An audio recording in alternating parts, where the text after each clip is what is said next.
Okay, so we did the microscopic muscle. Now we're going to move on to the larger scale muscles, specifically focusing on skeletal muscle. Also, we're going to talk about movements, and that's what we're really going to focus on today is different types of muscle movements because they all have names, which, shouldn't surprise us at all. Now, first of all, these are called the 5 golden rules of skeletal muscle activity. This is in Google Classroom, so you don't have to write it down. But these rules apply to most of the muscles in our body and the movements that they make. So with a few exceptions, all skeletal muscle crosses at least one joint. So that's kind of the purpose of muscles, is you're supposed to have them cross a joint so they can move. The exceptions are like in your mouth, you have one that's round to cause your lips to pucker, and same with your eyes, you have one around your eyes. So that's not really crossing a joint because it's circular. So there are some exceptions to those. Typically, the bulk of the muscle lies proximal to the joint crossed. So the bicep, again, is a good way to think of this one. Most of your bicep lies proximal to the joint that's crossed, and the joint is the humerus radius ulna joint. So most of that bulk lies proximal. All skeletal muscles have at least 2 attachments, the origin and the insertion. Now, origins and insertions, we're not going to learn those, but it's where the muscle attaches and it's based on which bone it attaches to. Skeletal muscle can only pull, they never push. We've already talked about that as well, that they can only contract and relax, and they don't push a bone. So if you want to make a movement, you have one set of muscles that do that. If you want to make the opposite movement, you have another set of muscles that make the opposite movement. And during contraction, a skeletal muscle insertion moves toward the origin. So the insertion is going to move toward the origin when it contracts. Now, muscles are attached to no fewer than 2 points across the joint. Again, there's a couple exceptions with like round muscles. The origin and the insertion. The origin is the attachment to an immovable or less movable bone. So this is the one that doesn't move as much when the action is performed. The insertion is the attachment to the movable bone. So this is the one that's making the motion, doing the movement when the contraction takes place. The insertion moves towards the origin.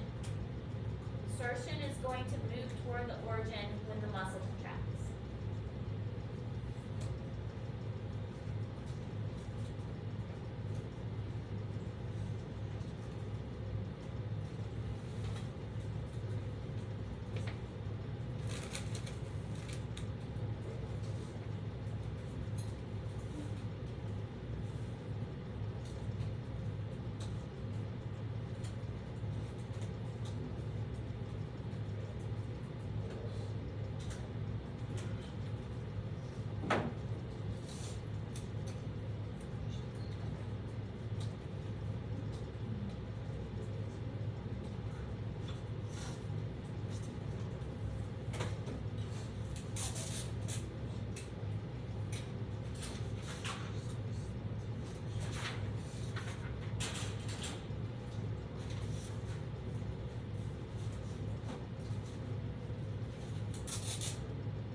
Alright, this shows how the insertion and the origin move. So the insertion of the brachialis, is attached to the ulna, and then the origin is attached to the humerus, and so when it contracts, it helps the bicep to pull the arm upwards. This is in Google Classroom. All of these terms, you don't have to write them down. There are a lot of terms, but you do need to know the terms. And we'll do an assignment. Our assignment today helps us work with this. So flexion is the decreasing of an angle of the joint, so like bending the knee or bending the elbow. Extension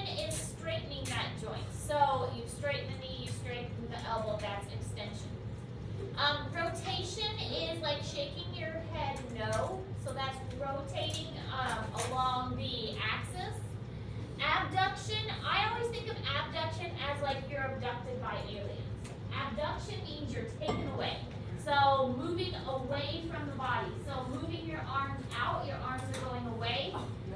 So they're abducted. Abducting, I try and remember that one is you're adding it to the body. So bringing that arm back down closer next to your body, that's adding it.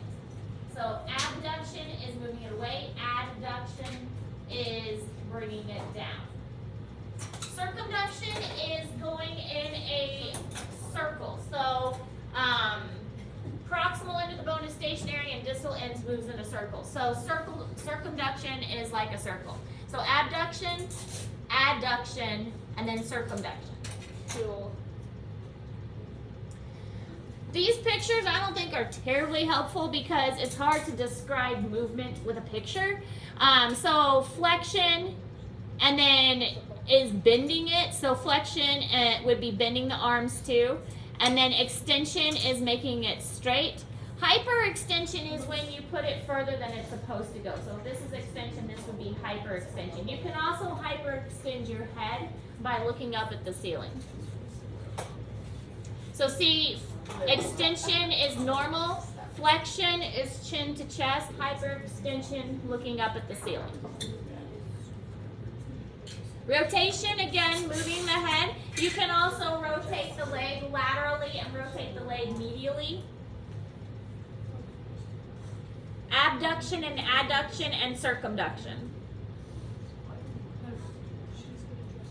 All right, these terms are also in Google Classroom. Dorsiflexion. Dorsiflexion is lifting the foot so that the superior surface approaches the center. So it's basically lifting your foot upwards and pointing your toes upwards. Plantarflexion is like basically pointing your toes.